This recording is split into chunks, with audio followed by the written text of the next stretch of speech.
Hi guys! Welcome back to our YouTube channel. Chakar. So alam nyo na, ako lang nakikita nyo. Wala si my friend. Today is Saturday. And wala akong trabaho sa Coffee Fellows kasi nagpo-fry ako dahil meron na akong nasikaso mga pagtabi ng halagang bagay. Once in a blue lang ako hindi nagtatrabaho ng Saturday sa Coffee Fellows. Pero usually every Saturday nandun ako. Anyways, magluluto ako na. Walang iba, hindi yung favorite niya. Baboy. Chop! Gigisa ko lang po ang bawang sibuyas. Nating special. Then, lalagyan ko nitong hollandaise na merong cold mais at lalagyan din natin ng champignon. At para masarap to, para tong nestle cream. Gusto ko. So, gigisa ko lang yan. Pagkali lang yan lutuin. Anyways, maghihiwa muna kami ng baboy. Okay? Ito na guys. Nahiwa ko na siya. Ganyan lang. Maliliit. Konti lang to. Ang sa amin dalawa lang. Then, magigisa na tayo. Parang gusto ko siya gisa sa butter. Ang lamig. Ay, mag-exercise pa ako. Chabis. Buksan ko lang itong mais. Masarap to. Meron din ito yung sweeten. Meron itong champignon. Para pagdating niya, nakaluto na ako. Kasi, sigurado naman pagdating niya sasabihin na, nag-video ko ba? Tapos, pag sinabi ko, hindi ako nakapag-video, galit-galitan naman. Extra naman yun. So, mag-video na tayo kahit na napagod ako mag-video. May tambak. Hala, hindi ko lang isa. Hala, nandito ko niya. Lagay. Ano ba? Galaw ka ng galaw. Pinagsabay ito ng sibuyas sa kabawa. Para. Ano ba? Bakit ka naman na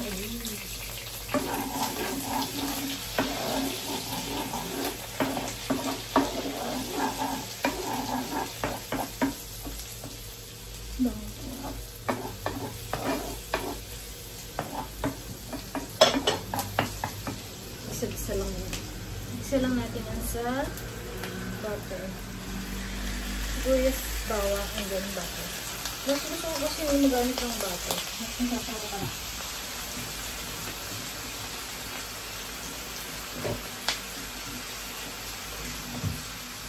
Basta ba? Para ano.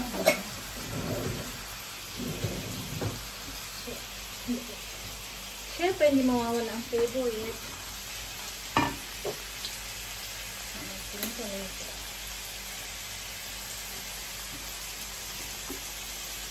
Hindi ko talaga naluluto. Madami ito. Hindi natin ang konting packet. Parang hindi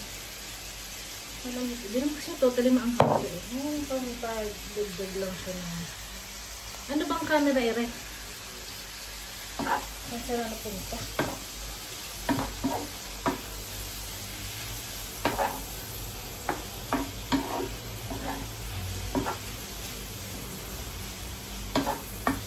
Isa lang na babalik ko. Lagyan ko ng konting tubig para lumambot yung baboy.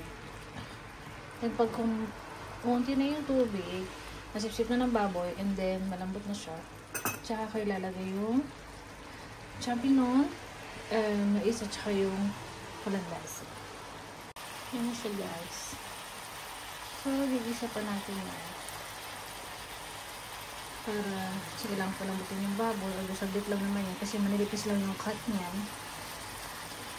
Gusto ko yung gisang-gisa siya. Kasi tingin ko naman ako pa siya. Nakunti na yung tubig niya. So it's time. Charis. Lagyan na natin yung and then ay, sorry. Lagyan ko na yung champignon.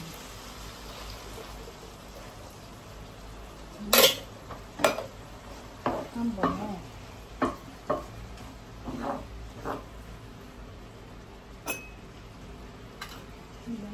lang siya lumambot kasi nga manipis lang yung hiwa niya.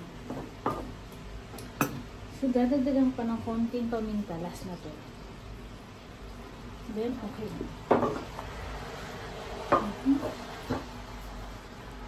Ganun. Ang galing lagay yung ay, ano ganda rin niya.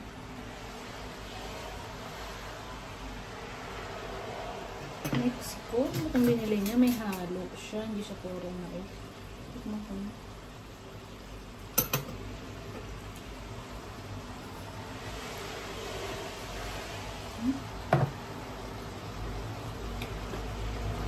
Ba't yung plain na kung gano'n? Anyway, higin nga natin ito. Uy, sarap.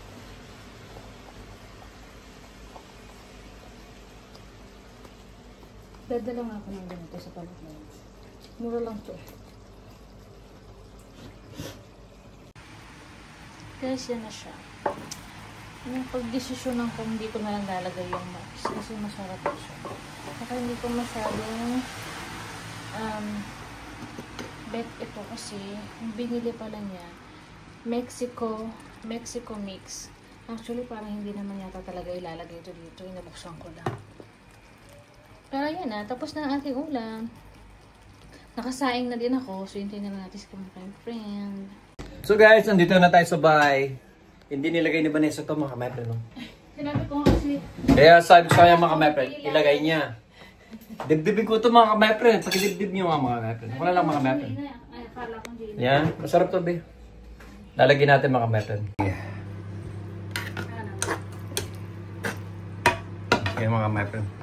Lubos-lubosin na na siya. Total siya na rin nagluto. Sabi ko kanina, hindi ko alam kung hindi yata ilalagay yun. Hindi, kaya nga binili ko yun, nilalagay ko yun. Hindi ako sure. Masarap kasi magtignan yung mga mepre. Pero usually, hindi namin alam kung anong klaseng luto to. Pero, ano ang ibig sabihin? Anong dapat? Basta yun, may Olander sauce. At saka may mais, may mushroom. Yan mga mepre. O mga kamepre, naglinis nga daw siya. Pero naglinis naman siya mga kamepre, no? In fairness, no? Hindi naman masyadong linis. Yun yung si... Dami ko may laban ng mga pullover kasi... Oo, dami yan. Si Vanessa pag nasa bahay siya, naglalaba palagi. Madami. Masipag doon sa paglalaba. Ano yun? Ang akin yung bulating putrogs. So, kain na muna tayo mga kamepre. Asan ba yung remote? Luma ba yung cake na yan? Hindi, yun ang bago. So, kain na tayo mga kamepre. Kain yan. Sarap ng luto ng Vanessa. Kasi binidyo niya. Hindi mo pa nga natitikman. Sigurado yan, ikaw nagluto eh. Sarap ba? Wala. Ang kutsara. Kaya na po mga kamepre. Ay, nakatati ako. Ang saraulo lang. So, nakapantulog kapag tapos nakataking. Nag-exercise kasi ako ngayon naman dumating siya. Kaya na mga kamepre. Masarap ba? Mas masarap siya pag may mais. Yeah? Nakakatamin.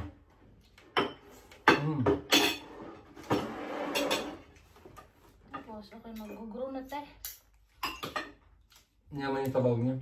Masarap. Kulang to.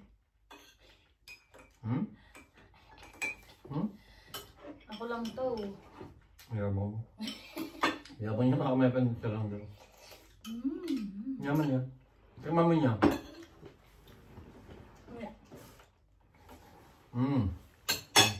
Ano ba yung babe? Buli ko ah. Ano ba na? Yaman. Yaman. Ang tuto. Ito. Pero kung nailabas lang yung buong baboy na, yung sa kilong baboy na hindi pa naiwa, magsisigang kasulan. Lamig pa naman.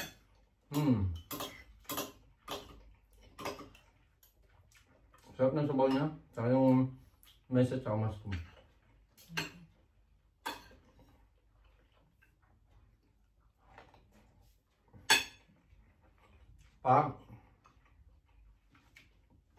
Yung luto niya mga kamay, parang yung dila ba yun? Ano ba ang tawag kasi? Lengua ba yun? Parang lengua. Lengua. Yun, parang siyang gano'n. Masarap niya. Masarap yung Hollandaise na yun eh. Wala no. Di ba sa English yung Hollandaise sauce?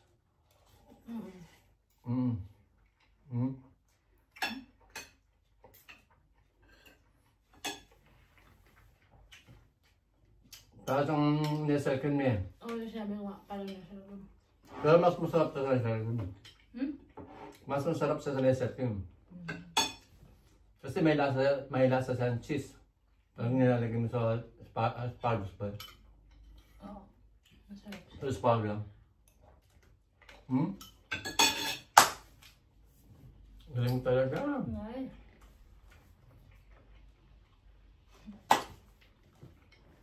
So hanggang dito na lang muna mga BFM. Masarap siya.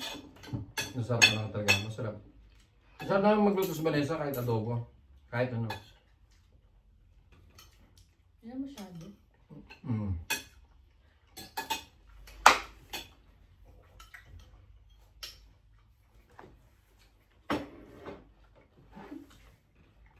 Nakaunin niya lang. Nakaunin ko lang mga BFM. Gamit ako sa Rosalie. Maganda yung ganun para at least ng malaking tip niya. Malaking tip. Tsaka kumita yung Rosalie.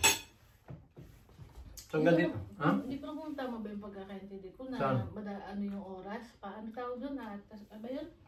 Oo, magiging 7 hours na sa Pilipinas niyan. Atas siya nun? Parang. Oo. Kasi tapos na yung ano. Yung summer na parang spring ba? Autumn. Magwi-winter na yan mga members. So instead na 6 hours, sa Pilipinas, instead na 6 hours yung gap, magiging 7 hours na. Parang nung kami ni Vanessa nung nasa Pilipinas siya. And then ako dito, pag nagwi-winter na, nagpapalit na yung oras na napupuyat siya or napupuyat ako.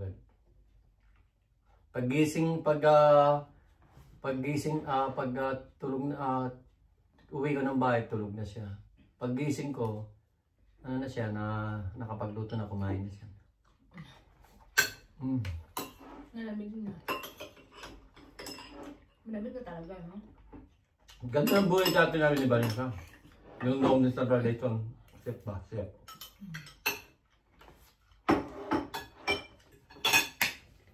God will. Pinagsama na kami ng Panginoon Diyos. Kasi mabait kami parehas. Ay para ako lang. Sabi ko na kapag sabihin na. Nakaligo. Sabi niya nga ng hula. Mas mabait ko sa kay Vanessa. Hula ko hindi naman ganun. Hindi ba ganun? Talaga. Salikman mo itong may mayat. Kunyari. Actually, yung mais na yan sa harap, binibili ko yung sweeten siya. Kinakain ko lang siya ng ganun. Sarap ko rin, di ba? Ako pa. Sarap lang.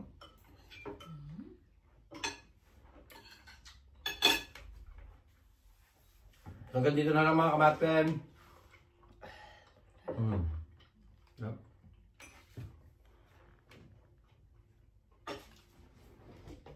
So keep safe always and God bless mga kamatpen. Shout out sa pamilya namin. Bye bye. Babuts. Love you. I know, right?